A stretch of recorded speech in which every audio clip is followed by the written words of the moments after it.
بسم اللہ الرحمن الرحیم۔ Welcome to online classes second year اسلامیت الیکٹیو۔ ہم پڑھ رہے ہیں احادیث مبارکہ جو آپ کی بک کا دوسرا پورشن ہے، اور ہم اس سے قبل 17 احادیث جو ہے ترجمے اور تشریح کے ساتھ جو ہے وہ مکمل کر چکے ہیں۔ آج ہم پڑھیں گے حدیث نمبر 18۔ حدیث نمبر 18 جو ہے آج اس کو پڑھیں گے، اس کا ترجمہ اور تشریح جو ہے وہ کریں گے۔ پہلے اس کا لفظی ترجمہ جو ہے وہ کرتے ہیں، اس کے بعد با محاورہ، اور اس کے بعد اس کی تشریح کریں گے۔ بسم اللہ الرحمن الرحیم۔ ان ابی ذر، ابو ذر رضی اللہ تعالیٰ عنہ، جندب بن جنادہ و ابی عبد الرحمن معاذ۔ حضرت ابو ذر جندب بن جنادہ اور ابو عبد الرحمن معاذ بن جبل رضی اللہ تعالیٰ عنہما سے روایت ہے، رسول اللہ صلی اللہ علیہ وسلم، وہ آپ صلی اللہ علیہ وسلم سے روایت کرتے ہیں۔ قالا، آپ صلی اللہ علیہ وآلہ وسلم نے فرمایا، اتق اللہ، اللہ سے ڈر، حیثما کنتا، جہاں کہیں بھی تم ہو، واتبع السیئۃ، اور پیروی کر سیئۃ برائی کے بعد، الحسنہ نیکی کر، اور برائی کے بعد نیکی کر۔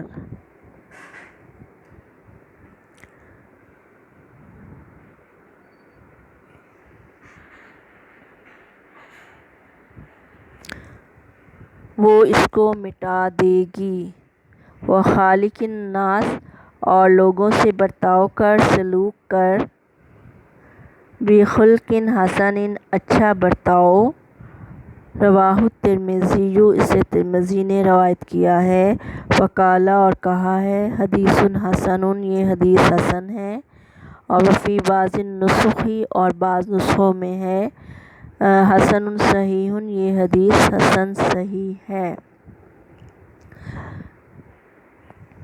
اب اس کی گرامر دیکھ لیں۔ یہ حدیث جو ہے مروی ہے دو صحابہ کرام سے، ابو ذر جندب بن جنادہ اور ابو عبد الرحمن معاذ بن جبل رضی اللہ تعالیٰ عنہ سے۔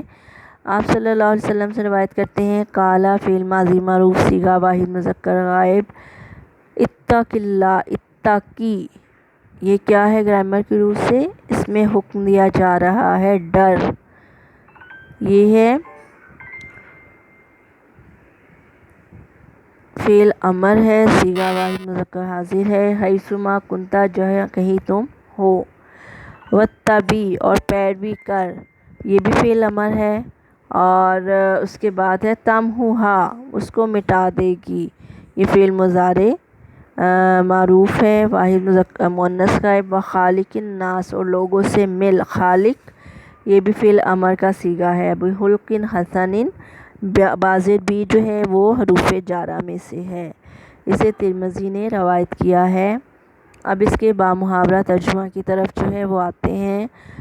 ابو ذر جندب بن جنادہ اور ابو عبد الرحمن معاذ بن جبل رضی اللہ تعالیٰ عنہ سے روایت ہے،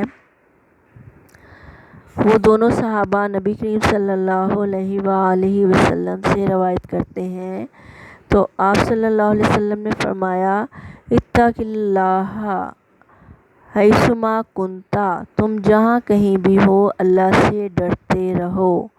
واتبع السیئۃ الحسنہ، اور برائی کے بعد نیکی کر۔ تمحوہا، وہ اس کو مٹا دے گی، اور برائی کے بعد نیکی کر، وہ اس کو مٹا دے گی، کس کو؟ برائی کو۔ وخالق الناس بخلق حسن، اور لوگوں کے ساتھ اچھا سلوک کر۔ اب اس حدیث مبارکہ کا ٹاپک کیا ہے؟ نیکی کرنا اور برائی سے بچنا، اور پھر تقویٰ کا حکم دیا گیا ہے اس میں، اور پھر لوگوں کے ساتھ حسن اخلاق کا حکم دیا گیا ہے۔ اس کا ٹاپک کیا ہے؟ اس میں 3 چیزوں کی اہمیت کو بیان کیا گیا ہے۔ نمبر 1 تقویٰ، اللہ سے ڈرنا۔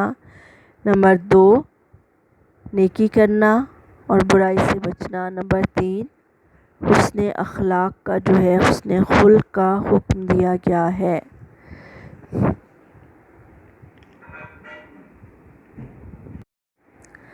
اب اس کی تشریح کی طرف آتے ہیں۔ جیسا کہ آپ نے ترجمہ پڑھا لفظی اور بامحاورہ، اور آپ بخوبی جان چکے ہوں گے کہ اس میں نبی کریم صلی اللہ علیہ وسلم نے 3 چیزوں کی اہمیت کو بیان کیا ہے۔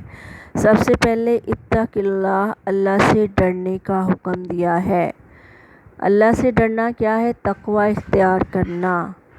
تقوی کے لفظی معنی کیا ہے؟ اتقا کی جو ہے وہ صیغہ ہے کس سے؟ تقوی اس کا مصدر ہے۔ تقوی کے لفظی معنی ہے ڈرنا، بچنا، احتیاط کرنا، اور اصطلاحاً اس سے مراد اللہ سے ڈرنا اور اللہ کے ڈر کی وجہ سے ہر گناہ کو چھوڑ دینا اور نیکی کی طرف مائل ہونا کیا کہلاتا ہے؟ تقوی کہلاتا ہے۔ تو آپ کو پتہ ہے کہ قرآن مجید کے آغاز میں ہی اللہ تعالیٰ نے یہ بتا دیا کہ قرآن مجید سے ہدایت وہی لوگ حاصل کر سکیں گے جو تقوی والے ہوں گے۔ قرآن ہدایت ہے کن کے لیے؟ ھدی للمتقین، تقوی والوں کے لیے۔ تو تقوی جو ہے وہ نبی کریم صلی اللہ علیہ وسلم نے بھی بارہا فرمایا کہ راس الحکمت مخافۃ اللہ، کہ حکمت کی بنیاد جو ہے وہ تقوی پر ہے، ہر نیکی کی بنیاد جو ہے وہ تقوی پر ہے۔ تو قرآن مجید میں اللہ تعالیٰ نے بار بار حکم دیا یا ایھا الذین آمنوا اتقوا اللہ، اے ایمان والو اللہ تعالیٰ سے ڈرتے رہو۔ والآخرۃ للمتقین، آخرت بھی کن کے لیے ہے؟ تقوی والوں کے لیے ہے۔ اور 88 مرتبہ جو ہے قرآن مجید نے تقوی اختیار کرنے کی تاکید کی۔ اور پھر یہ کہ تقوی تمام نیک اعمال کی اصل ہے۔ تو جتنی بھی عبادات ہیں ان کا مقصود کیا ہے؟ تقوی پیدا کرنا، لعلکم تتقون، تاکہ تم پرہیزگار بن سکو۔ حدیث قدسی میں اللہ تعالیٰ فرماتا ہے کہ میں اس بات کا سزاوار ہوں کہ مجھ سے تقوی رکھا جائے، بس جس نے مجھ سے تقوی کیا اور میرے ساتھ کسی کو شریک نہ ٹھہرایا اس کے لیے میرے پاس مغفرت ہے۔ قرآن بار بار تقوی کا حکم دیتا ہے۔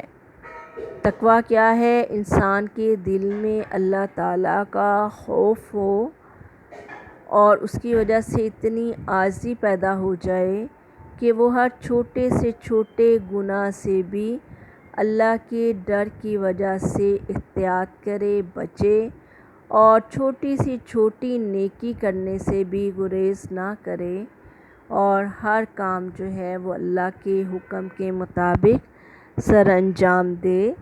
تو پھر ایسے لوگوں کے لیے جنت کی تمام نعمتیں متقین کے لیے ہیں۔ ہدایت بھی اللہ تعالیٰ انہی لوگوں کو عطا کرے گا جو اللہ سے ڈرنے والے ہیں۔ دوسری چیز جو ہے نبی کریم صلی اللہ علیہ وسلم نے جو فرمائی کہ برائی کے بعد نیکی کر، تو اس سے یہ ثابت ہوتا ہے کہ اگر انسان گناہ میں مبتلا ہوتا ہے تو ایسا نہیں ہے کہ اللہ تعالیٰ معاف نہیں کرے گا۔ اگر وہ گناہ کرنے کے بعد توبہ کر لے، اللہ کی طرف دوبارہ رجوع کر لے اور ایسی توبہ کرے توبۃ النصوح، جس کا قرآن نے حکم دیا ہے کہ اس کے بعد وہ دوبارہ اس گناہ کی طرف نہ پھٹکے، تو پھر وہ ایسے گناہوں سے پاک صاف ہو جاتا ہے جیسے اس نے وہ گناہ کیا ہی نہ ہو۔ تو آپ صلی اللہ علیہ وسلم نے اس کے لیے جو ہے برائی سے، اگر کوئی شخص برائی میں یا گناہ میں مبتلا ہوتا ہے تو اس کو لیے یہ ترکیب جو ہے فرمائی کہ اس گناہ کے بعد فوراً نیکی کی جائے، اور نیکیاں جو ہیں وہ برائیوں کو ختم کر دیتی ہیں۔ اور یہ بھی حدیث پاک میں آتا ہے کہ اگر گناہ کے بعد ندامت ہو اور خلوص دل سے ایک آنسو بھی ٹپک پڑے تو یہ آنسو اللہ کو بہت ہی محبوب ہے۔ لیکن ایسا نہیں کہ وہ برائی کے بعد جو ہے نیکی کرے، پھر برائی کرے، پھر نیکی کرے۔ یہ احساس ندامت جو ہے وہ ہمیشہ کے لیے اس کے دل میں ہو اور وہ بعد میں گناہوں سے بچ جائے، دوبارہ ان گناہوں میں مبتلا نہ ہو، تو اللہ تعالیٰ بہت بخشنے والا مہربان ہے۔ قرآن یہ کہتا ہے ادفع باللتی ہی احسن، کہ اس طریقے سے برائی کا جو ہے اس کو بدلہ دو کہ جو کہ سب سے اچھا ہے، اور قرآن یہ بھی کہتا ہے برائی کا بدلہ جو ہے اچھائی سے دو، اور پھر یہ کہ احسان کرو۔ احسان جو ہے وہ گناہوں کو جو ہے وہ ختم کر دیتا ہے، اور چھوٹی سے چھوٹی نیکی جو ہے اس کو کم تر نہ سمجھا جائے، اس طرح سے چھوٹے سے چھوٹے گناہ کو بھی ہلکا نہ سمجھا جائے۔ اور اگر انسان سے کوئی غلطی یا خطا سرزد ہو جائے تو وہ فوراً توبہ کرے، اللہ سے معافی مانگے، بخشش مانگے، اس لیے بار بار استغفار کا حکم دیا گیا ہے، تو پھر اس کے گناہ جو ہیں وہ مٹا دیے جائیں گے۔ اگر گناہوں سے توبہ کرتا ہے اور دوبارہ نیک اعمال کی طرف مائل ہو جائے، تو آپ نے یہ بھی فرمایا ہے نبی کریم صلی اللہ علیہ وآلہ وسلم نے کہ رونے والی آنکھ پر اللہ تعالیٰ نے دوزخ کی آگ کو حرام ٹھہرا دیا ہے۔ مومن کی توبہ سے اس کے پچھلے تمام گناہ دھل جاتے ہیں اور وہ ایسا ہو جاتا ہے گویا اس نے گناہ کیا ہی نہیں تھا۔ تیسری چیز جس کی اہمیت کو نبی کریم صلی اللہ علیہ وآلہ وسلم نے بیان کیا وہ حسن خلق ہے۔ خلق کے معنی عادت کے، جبلت کے اور طبیعت کے ہیں، اور حسن خلق سے مراد لوگوں کے ساتھ اچھی عادت کے ساتھ، اچھے برتاؤ کے ساتھ پیش آنا، ان سے ہندہ پیشانی سے ملنا، قول و فعل میں اچھا رویہ اختیار کرنا، مسکراہٹ کے ساتھ، خوشی کے ساتھ دوسروں کو ملنا، سلام لینا، سلام کا جواب دینا، یہ تمام چیزیں جو ہیں وہ حسن خلق میں، اچھے اخلاق میں آتی ہیں۔ اخلاق دو قسم کا ہے، ایک برا اخلاق اور ایک اچھا اخلاق۔ برا اخلاق میں تمام بری عادتیں جو ہیں وہ شامل ہیں، تکبر کرنا، کسی کو حقارت کی نظر سے دیکھنا، کسی کے کام نہ آنا، اور اس طرح سے تمام اچھی عادتیں جو ہیں وہ حسن خلق میں شامل ہیں، جیسے مسکرا کے ملنا، کسی کے کام آنا، سچ بولنا، اچھی بات کرنا، اور کسی کو خوش کرنا، کسی کے کام آنا، یہ تمام چیزیں اچھا برتاؤ کرنا، اچھا سلوک کرنا۔ کوئی مدد کا مستحق ہے تو اس کی مدد کرنا، اور اگر کوئی برائی میں مبتلا ہے تو اس کو اس سے نکالنا، اس کو اچھائی کی طرف مائل کرنا، لیکن احسن طریقے کے ساتھ۔ حسن اخلاق جو ہے اسلامی معاشرے کی روح ہے، اس سے اسلامی اخوت جو ہے وہ رواداری قائم ہوتی ہے۔ اشاعت اسلام میں بھی یہ سب سے مؤثر ہتھیار ہے۔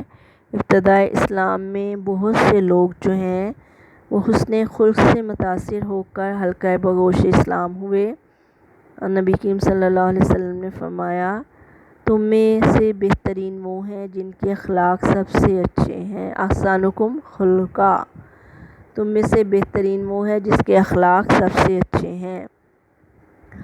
مومنوں میں کامل ترین ایمان والا شخص وہ ہے جس کے اخلاق سب سے بہترین ہیں۔ قیامت کے دن ترازو میں کوئی شے جو ہے حسن خلق سے زیادہ بھاری نہیں ہوگی۔ اور یہ بھی فرمایا کہ مجھے حسن اخلاق کی تکمیل کے لیے مبعوث کیا گیا ہے۔ کان خلقہ القرآن، نبی کریم صلی اللہ علیہ وسلم کا خلق ہی قرآن ہے۔ اور پھر یہ کہ نبی کریم صلی اللہ علیہ وسلم سے بڑھ کر حسن خلق کا پیکر کوئی نہیں ہے۔ وہ بڑھیا جو آپ پر کوڑا پھینکا کرتی تھی، اور جو کفار آپ پہ طرح طرح کے مظالم ڈھاتے تھے، اور کیا کیا تکلیفیں جو ہیں آپ صلی اللہ علیہ وسلم کو نہیں دی گئیں، اس کے باوجود جب وہ فتح مکہ کے موقع پر آپ کے سامنے آتے ہیں تو آپ انہیں معاف فرما دیتے ہیں اور فرماتے ہیں کہ جاؤ، تم پر آج کے دن کوئی مواخذہ نہیں ہے۔ اس سے بڑھ کر حسن اخلاق کا پیکٹ جو ہے وہ کون ہو سکتا ہے۔ اور یہی درس جو ہے میرے آقا علیہ الصلوۃ والسلام نے اپنی امت کے ہر فرد کو دیا ہے کہ وہ حسن اخلاق کے ساتھ پیش آئے دوسروں کے ساتھ، تو پھر اسلامی معاشرہ جو ہے وہ امن و سلامتی کا اور خوشحالی کا گہوارہ بن جائے گا۔ صدق اللہ العظیم۔